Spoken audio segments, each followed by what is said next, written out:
no tema da proibição das drogas. Qual é o problema de um Estado, uma revolução democrática bolivariana, atuar tipicamente com o combate às drogas que nós podemos ver nos governos mais reacionários? Qual é a dificuldade, Alexandre?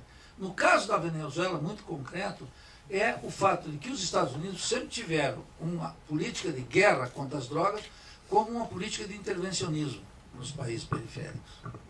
E claro, quando isso começou a discutir lá nos Estados Unidos o fim da guerra às drogas, e o Partido Democrata tomou uma ofensiva contra o Partido Republicano, os dois garotos de propaganda do Partido Democrata foram precisamente Fernando Henrique Cardoso e o ex-presidente colombiano César Gaviria, entendeu?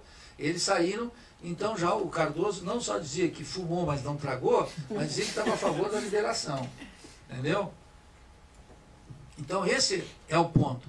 Um Estado, nessas circunstâncias, tem que fazer, ele está impelido a fazer a política de combate às drogas. Onde é que estaria a deficiência? É que quando só tem isso, esse seria o problema. Esse é o primeiro problema.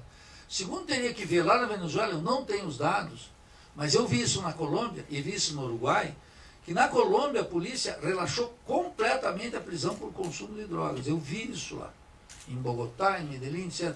Como vi no Uruguai, antes mesmo da aprovação da liberação da maconha, etc., eu estava lá e visitei com muita frequência, o cara passava fumando maconha na frente do posto da polícia.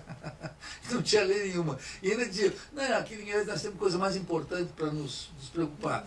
Mas o Uruguai não estava no centro da política de ataque imperialista, porque a Venezuela é um exportador de petróleo chave para os Estados Unidos, para o abastecimento direto dos Estados Unidos, e é chave na vontade de organização da OPEP, que foi criada pela Venezuela, sugestão da Venezuela. E eu dou o caso extremo, é um caso dramático, que é o caso do general Uchoa em Cuba. Qual é o caso do general Uchoa em Cuba? Herói cubano, medalha José Martí, que não é qualquer bocó que ganha, não é essas coisas de Itamaraty que dão aí para todo mundo. Não, isso aí é para herói mesmo. Era um cara que os cubanos me diziam, Nildo, qual é o do general Uchoa? O general Uchoa, você coloca ele sozinho na África, e 6 meses depois ele já organizou vários batalhões e está com o povo, e era um líder extraordinário. E ele foi fuzilado. Eu sou contra a pena de morte, e vi isso lá. Porque o Fidel explica, naquele livro Conversa com Inácio Ramonet, explica, e ele discute o sistema de penas em Cuba e na Europa. E Fidel sempre perguntando. Os europeus dizendo aqui, o Ramonet dizia, aqui em geral em todos os países europeus a pena mais longa é de 20 anos, etc. e tal. E o Fidel dizia, nós não podemos ter isso aqui, porque nós somos um país em guerra. Então, o que eles fizeram? Fizeram um juízo do Uchoa, transmitido pela televisão, vários dias, aberto para a população, e no final eu tinha certeza que ele seria fuzilado. Por quê?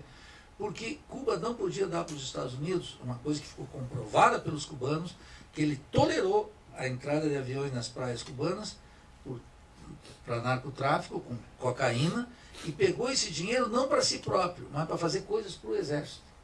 Então era uma coisa que colocava em questão a razão do Estado. E nessa questão, os cubanos dizem, não podemos tolerar isso aqui porque os gringos vêm e nos massacram. Eles já dizem que nós estamos metidos com o narco. Se agora nós pegamos e comprovamos para o mundo, porque os gringos também já sabiam, que o general, um herói nosso, um general de imenso prestígio, que jogou a luta contra o apartheid na África, os cubanos colocaram na África 350 mil soldados e deixaram 2.100 cadáveres cubanos na luta contra o apartheid. Não é brincadeira o que Cuba fez pela África, o país que mais... Isso aí todo mundo tem que ajoelhar no milho para falar de Cuba sobre essas coisas. O compromisso dos cubanos com os negros, os próprios, os da África, os alheios, e a luta contra o apartheid. Mandela tinha Fidel como um ídolo, porque tem várias batalhas que foram vencidas pelos cubanos na luta. Tudo isso era uma... O Uchoa lá estava lá, então eles estão na razão do Estado, não pode vacilar. Daí que o proibicionismo, o combate estava vinculado a essa coisa. É claro que esses governos poderiam fazer, começar a mudar a política internamente para outro rumo.